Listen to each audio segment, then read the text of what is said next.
Pose ce que tu faisais. Ferme les yeux si tu peux. Cette fois, je vais te demander quelque chose de différent. Pas d'observer ta voix, pas de chercher une réponse, juste créer une image.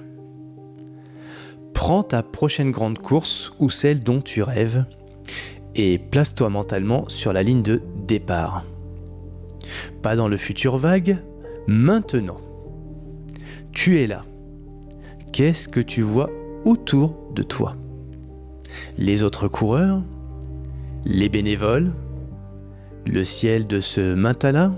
La lumière ? Qu'est-ce que tu entends ? Les voix ? La musique, peut-être ?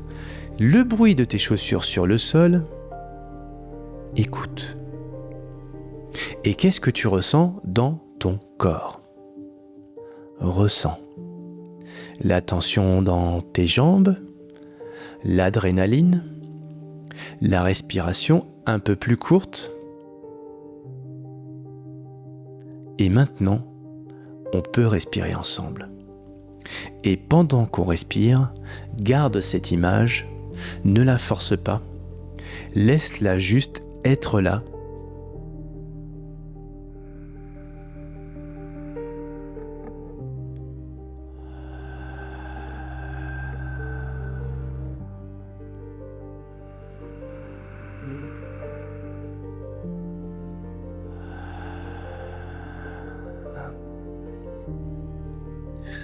À chaque cycle, l'image se précise un peu plus. Tu sens le sol sous tes pieds, tu reconnais l'odeur de l'air du matin, tu entends ton propre souffle, un dernier cycle.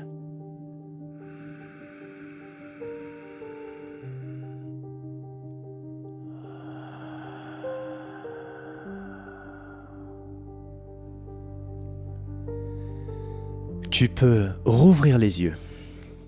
Ce que tu viens de faire, construire une expérience sensorielle avant de la vivre, c'est le principe de la visualisation. Et ce n'est pas de la rêverie. C'est un entraînement du cerveau qui a été mesuré, validé et utilisé par les meilleurs athlètes du monde depuis des décennies. Cet épisode, c'est celui des images. De comment on prépare le cerveau à vivre ce qu'il n'a pas encore vécu. Et de pourquoi ça change tout le jour du départ. La semaine dernière, on a travaillé le self-talk avec Sissi Cusso. On a appris à choisir ce qu'on se dit quand ça devient dur. Cette semaine, on va un cran plus loin, pas à cran mais un cran plus loin dans la préparation. Parce qu'avant même d'utiliser sa voix intérieure en course, il y a quelque chose qu'on peut faire bien en amont, quelque chose qui change profondément l'expérience le jour J. La visualisation. C'est l'outil de préparation le plus puissant et le plus mal compris. Beaucoup de coureurs pensent que visualiser, c'est se voir traverser la ligne d'arrivée, les bras levés, c'est voir tout un tas de choses. C'est une image parfois agréable, désagréable, mais la visualisation, c'est pas ça au sens où la science l'entend, c'est différent. La vraie visualisation, c'est précis, c'est sensoriel, c'est répété et c'est ancré dans la réalité du parcours.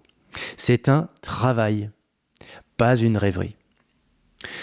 Pour incarner cet outil, j'ai choisi Eric Claverie. Champion du monde de trail, champion du monde de course sur 24 heures et auteur d'une des aventures sportives les plus remarquables de ces dernières années, qui m'a bien plus marqué que son titre de champion du monde de trail il y a maintenant quelques dizaines d'années. La traversée des Pyrénées de la Méditerranée à l'Atlantique. 880 km, 50 000 mètres de dénivelé positif en 9 jours et quelques heures. Ce qui fait d'Eric le témoin parfait de cet épisode, ce n'est pas son palmarès. C'est sa façon de préparer mentalement ce qu'il n'a jamais encore vécu.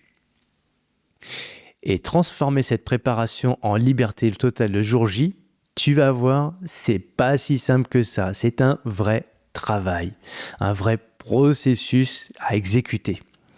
Alors, commençons par ce que dit la science. En 2001, Holmes et Collins ont publié ce qu'on appelle le modèle PETLEP, un acronyme qui désigne les 7 dimensions d'une visualisation efficace. Physical, environmental, task, timing, learning, emotion, perspective. En français, physique, environnement, tâche, timing, apprentissage, émotion, perspective. Tu vois, je t'ai dit, on va travailler, hein. Pas si simple que ça. Ce modèle est aujourd'hui la référence en psychologie du sport pour la visualisation. Et son message central est plutôt simple finalement. Plus une image mentale est proche de la réalité sensorielle de l'expérience réelle, plus elle active les mêmes circuits neuronaux que l'expérience elle-même. Le cerveau ne fait pas vraiment, entre parenthèses d'ailleurs, la différence entre ce qu'on vit et ce qu'on imagine avec suffisamment de précision. Et tout est dans le suffisamment de précision. On va le voir ensemble. C'est à la fois troublant et extraordinairement utile, parce que ça signifie qu'on peut s'entraîner mentalement à des situations qu'on n'a pas encore vécues, et arriver le jour J avec un cerveau qui reconnaît le terrain, plutôt qu'un cerveau qui le découvre, voire qui le subit. Et Albert Bandura, dans ses travaux sur la confiance en soi, ce qu'il appelle le sentiment d'efficacité personnelle, a montré quelque chose d'essentiel. La confiance ne précède pas l'expérience, elle en découle. Mais elle peut aussi découler de l'expérience imaginée. Visualiser avec précision une performance réussie renforce le sentiment d'être capable de la réaliser. Ce n'est pas de l'autosuggestion, c'est tout simplement de la neurologie. Alors comment visualiser de façon utile ? Il y a 2 niveaux de visualisation qui servent 2 fonctions différentes. Le premier niveau, la visualisation de processus. On ne visualise pas l'arrivée, on visualise les moments clés du parcours. Les passages difficiles, les zones de doute potentielles, les transitions. On se voit les traverser avec précision. La montée du col de la Seigne, la descente vers Courmayeur, le ravitaillement à Champais, à 3h du matin, peu importe, pour chaque moment, on construit l'image sensorielle complète. Ce qu'on voit, ce qu'on entend, ce qu'on ressent dans le corps, l'odeur de l'air à cette altitude, la texture du sol sous les chaussures, la température et surtout, ce qu'on se dit à ce moment-là et comment on y répond. C'est la connexion directe avec l'épisode précédent. La visualisation prépare le terrain, le self-talk s'active dans ce terrain. Le deuxième niveau. La visualisation de ressources. On identifie sur le parcours des zones qui vont nous nourrir plutôt que nous coûter. Des endroits où la beauté du paysage va recharger. Des ravitaillements où des proches seront présents. Des passages emblématiques de la course qu'on a appris à aimer avant même de les avoir traversés. Ce travail-là ne parle pas de performance, il parle de sens. Et dans un ultra, le sens est souvent ce qui fait la différence entre continuer et abandonner. L'exercice concret. Prends ton prochain grand objectif, cartographie mentalement 5 moments clés, 2 difficiles, 2 ressourçants, un moment de bascule où tout peut se décider. 5. Pour chacun, une session de visualisation de 10 minutes. Tu vois que c'est pas si simple que ça finalement. C'est simple dans le fonctionnement, mais parfois très complexe dans l'exécution. Alors, assis, les yeux fermés, dans le calme, tu construis l'image sensorielle complète. Tu la traverses en temps réel, pas en accéléré, pas en x2, pas en x3, en x1. Et tu répètes cette session 2 ou 3 fois par semaine dans les mois qui précèdent. Tu vois que c'est complexe. Ce sont les choses les plus simples qui sont le plus compliquées à mettre en œuvre. Le cerveau, alors qui arrive à Chamonix en ayant déjà traversé le col de la Seigne 10 fois dans sa tête, n'est pas le même cerveau que celui qui le découvre pour la première fois. L'un reconnaît, l'autre découvre. Et dans un ultra, reconnaître coûte infiniment moins cher que découvrir. Alors le témoin, quand Éric Clavry m'a parlé de sa préparation sur le podcast Objectif Finisher, eh bien pour la traversée des Pyrénées, j'ai compris quelque chose d'essentiel sur sa visualisation que je n'avais pas encore formulé aussi clairement. 18 mois de préparation pour 9 jours de course. Alors, de préparation physique, mais t'imagines bien de préparation mentale et donc de visualisation. Dans ces 18 mois, une partie considérable était du travail mental. Pas de l'entraînement physique supplémentaire, non, du travail sur les images. Il m'a décrit une chose précise. Par exemple, avant le départ, il avait identifié des zones sur le parcours, des endroits dans les vallées où il savait qu'il y aurait du monde, où il sait qu'il va voir des visages connus, où l'énergie du collectif vient recharger ce que la solitude de la haute montagne coûte. Il me dit j'étais libre parce que je savais que dans les vallées, j'allais avoir du monde. J'avais identifié ces zones. C'est un beau travail, mais qui permet d'atteindre cette plénitude dans ce moment unique d'aventure. Quel beau discours d'Éric. C'est dans la visualisation de ressources, dans sa forme la plus pure. Il ne visualisait pas seulement comment gérer les moments difficiles, il visualisait aussi où puiser l'énergie pour continuer. Il avait cartographié mentalement ses points de ravitaillement émotionnels, bien avant que les physiques n'existent. Et le résultat, sur ces 9 jours, une quarantaine de personnes à 3h du matin pour l'accueillir à l'arrivée d'une étape. Des clubs entiers qui l'attendaient au lever du jour. Entre 500 et 700 personnes venues l'encourager sur l'ensemble du parcours. Des images qu'il avait anticipées, qu'il avait déjà vécues dans sa tête, et qui ont vécu bien plus que toutes leurs promesses. Parce que vous écouterez ce podcast-là, Éric avait visualisé, mais pas au point et ni dans la dimension que ça avait pris en vrai. Il y a aussi un autre moment dans notre conversation qui éclaire différemment la puissance de la visualisation.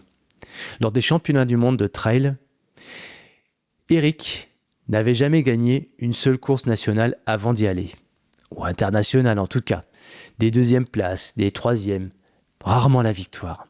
Et pourtant, son entraîneur, Pascal Balducci, croit en lui. Une confiance que Pascal verbalise clairement, que lui ne ressent pas encore, même pas du tout. 9 mois de préparation, dont une grande partie a visualisé ce qu'il n'a jamais vécu. Gagner au niveau mondial. À construire des images de compétences, de maîtrise, de victoire.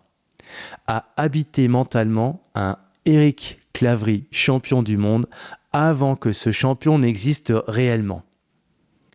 Éric dit, Pascal avait confiance en moi. Moi, je n'avais pas confiance en moi. Moi, j'avais entièrement Pascal en confiance. J'avais 100% confiance en lui.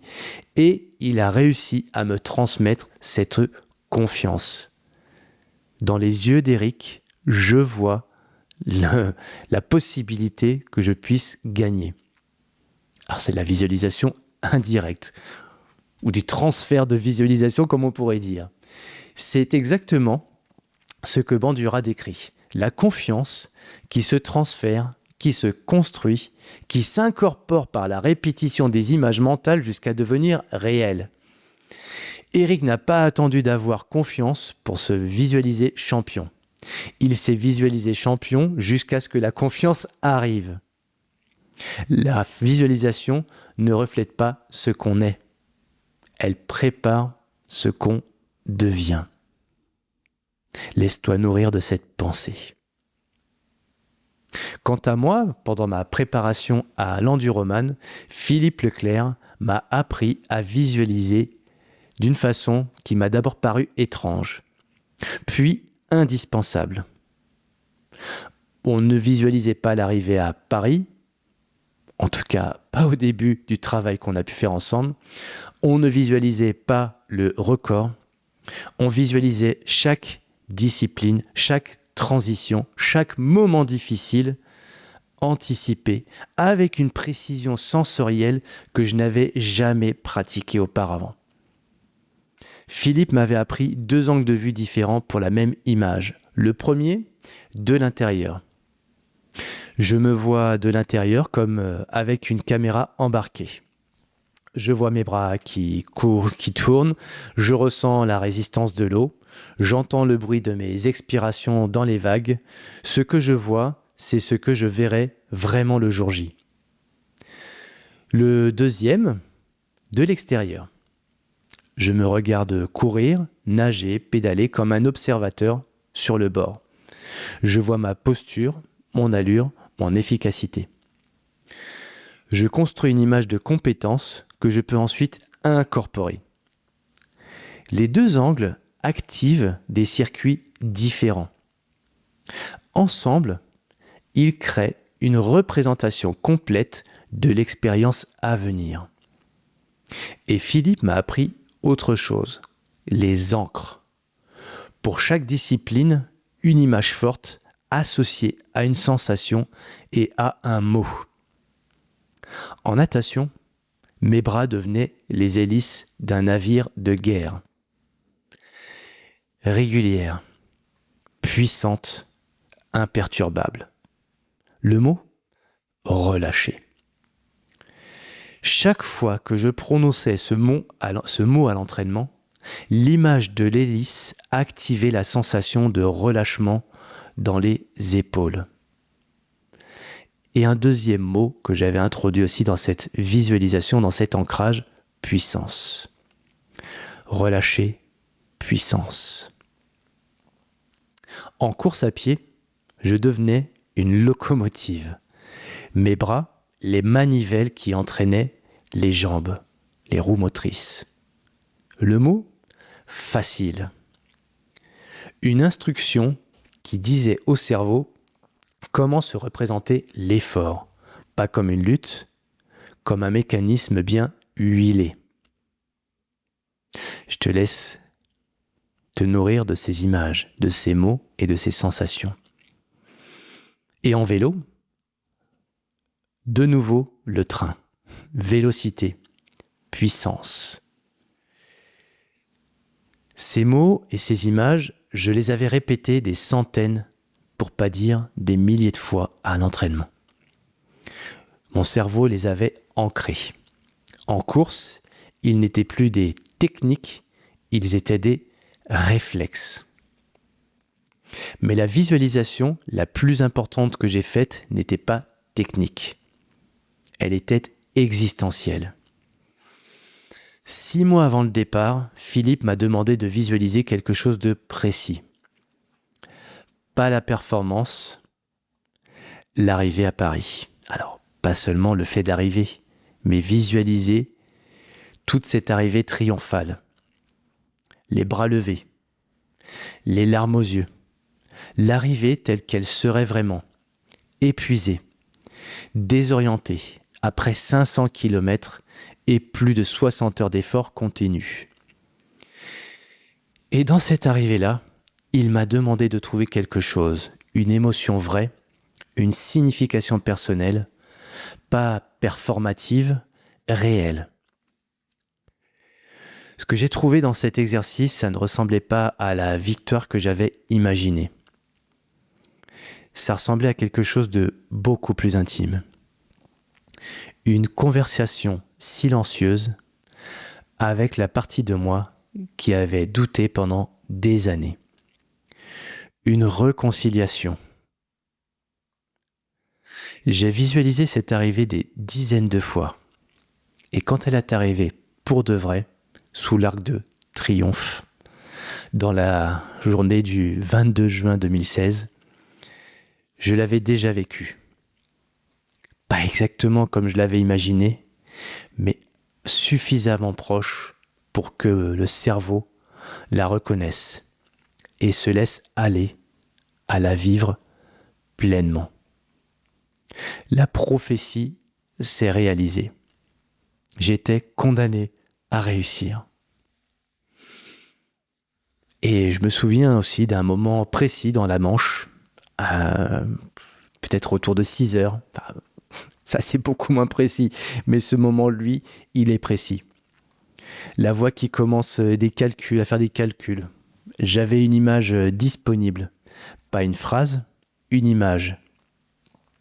Celle que j'avais construite des dizaines de fois, des centaines de fois, des milliers de fois avec Philippe.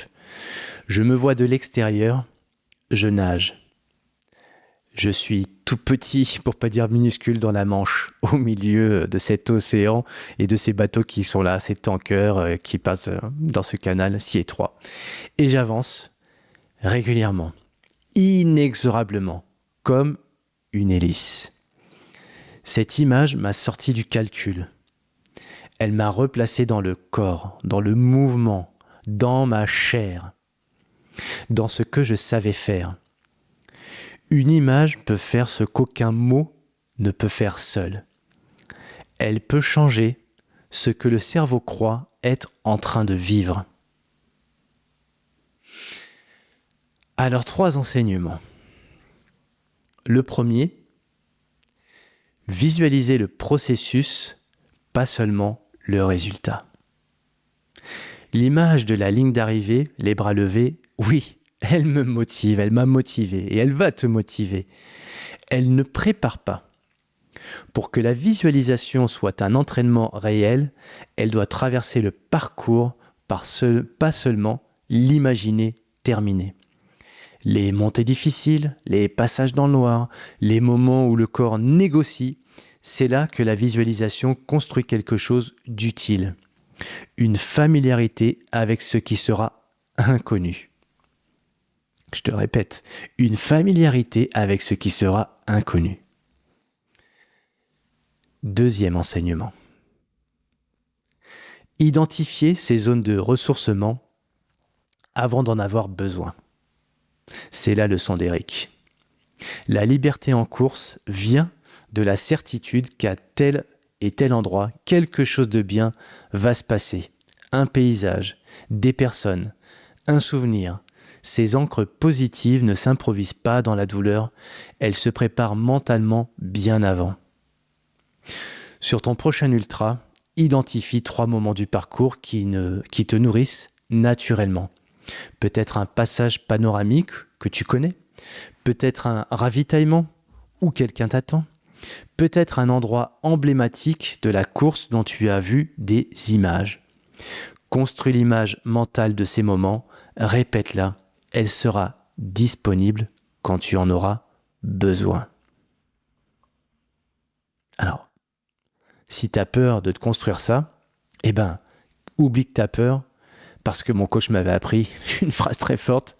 Philippe, qu'est-ce que tu ferais si tu n'avais pas peur ? Je m'étais autorisé à visualiser tout ça, à croire en tout ça. Alors, 3e et dernier enseignement. La confiance se construit par l'image avant de se confirmer par l'expérience. Eric s'est visualisé champion du monde avant d'avoir gagné. Moi, je me suis visualisé traversant la Manche avant de savoir si j'en étais physiquement capable. C'est pas de l'arrogance, c'est juste de la préparation. Le cerveau qui arrive au départ avec des images de compétences a déjà une longueur d'avance sur le cerveau qui arrive vierge de toute représentation. Bandura l'a mesuré. Holmes et Collins l'ont modélisé. Et tous les athlètes de haut niveau que j'ai rencontrés l'ont pratiqué, souvent ou parfois sans mettre de mots dessus. Les bénéfices concrets pour toi. Une réduction significative de l'anxiété pré-compétitive. Ce qui fait peur, c'est l'inconnu. La visualisation réduit l'inconnu. Un cerveau qui a déjà traversé les moments difficiles en imagination arrive au départ avec moins de zones d'ombre et donc moins d'anxiété, en tout cas moins de matière à l'anxiété. Une meilleure gestion des imprévus. Paradoxalement, les athlètes qui ont le plus visualisé gèrent mieux ce qui n'était pas prévu. Parce que la visualisation leur a appris à maintenir un état d'esprit stable face à des situations difficiles. Et cet état d'esprit reste disponible même quand la situation n'est pas celle qu'ils avaient imaginée. Et une expérience de course plus riche. Les moments qu'on a préparés mentalement, on les vit différemment. On est présent. On les reconnaît. On les habite. La visualisation ne supprime pas la surprise du jour J. Elle crée les conditions pour qu'on puisse vraiment être là, dans ce moment, quand il arrive. Je veux revenir sur quelque chose qu'Éric a dit sur la liberté. Il parle de plénitude, de liberté avec un grand L. Et il dit que cette liberté, elle a été possible parce que la préparation était complète. Parce qu'il avait fait le travail mental en amont, les 18 mois, les images, les zones de ressourcement cartographiées. Il dit, cette liberté, elle a été possible grâce à ces 18 mois de préparation. Ça ne s'improvise pas. Ce paradoxe-là est au cœur de tout ce qu'on explore dans cette série. La liberté en course n'est pas l'absence de préparation, c'est son aboutissement.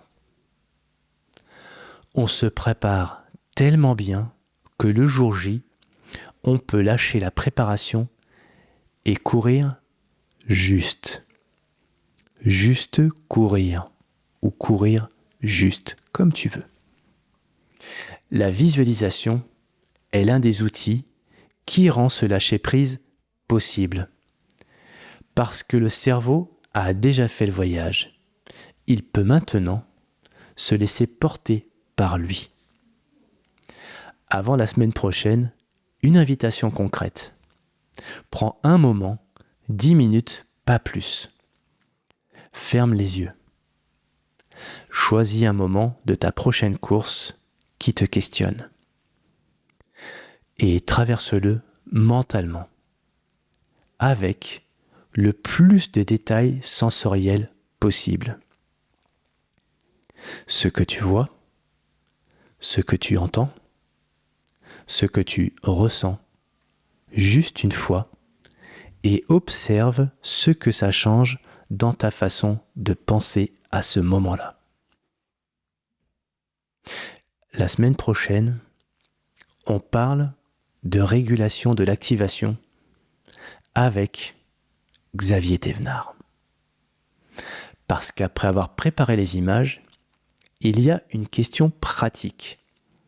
Comment gérer l'adrénaline du départ, la montée du stress, l'activation physiologique qui peut être une ressource ou un frein selon la façon dont on l'apprivoise.